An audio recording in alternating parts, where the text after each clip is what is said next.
presented by DSR Music। गम से खाली नहीं जिस्म का कोना कोई, हम रहे ना रहे हम पे मत रोना कोई। डीजे बादल राज। अब पियाबा के संग तू जे बही गे, जान हमारा तू दिल सो भूले बही गे। हमर जान गे मोर परान गे, मोर जहान गे मोर परान गे।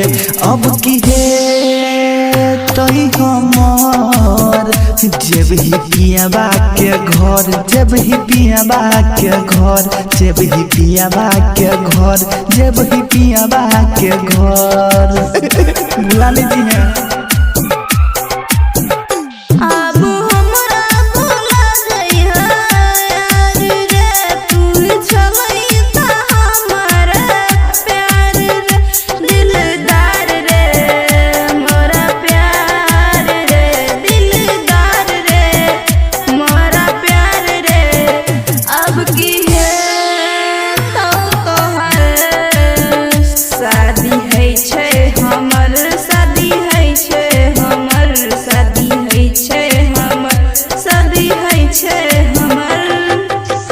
बादल करे यकीन किससे करे गिला, मेरे नसीब ने मेरा ये हाल कर दिया।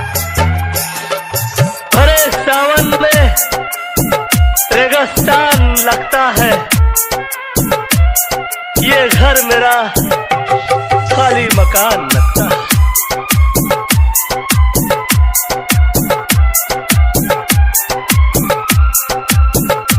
शादी है तो गे तू भुला जई हो, अपना पियावा से दिल लगा ली हो।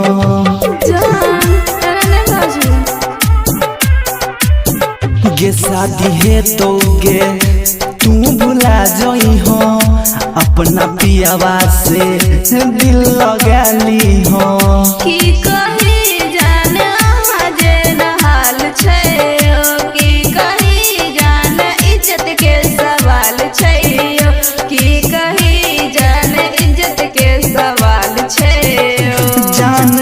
कही के जान हमर ले लहोगे, अब हमरा से जुदा तू भेल होगे। हमर जान गे मोर परान गे, मोर जहान गे मोर परान गे।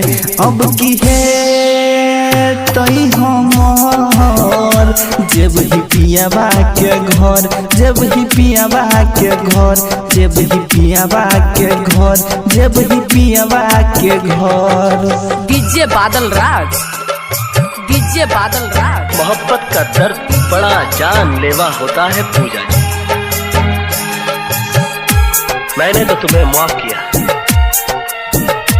मगर दोबारा कभी इंसान का जन्म मिले तो मोहब्बत जरा सोच समझ कर कीजिएगा।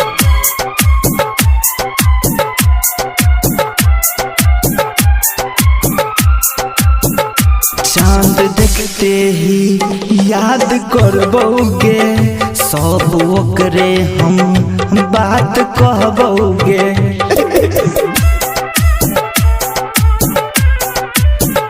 चांद देखते ही याद करबोगे, सब ओकरे हम बात कहबोगे।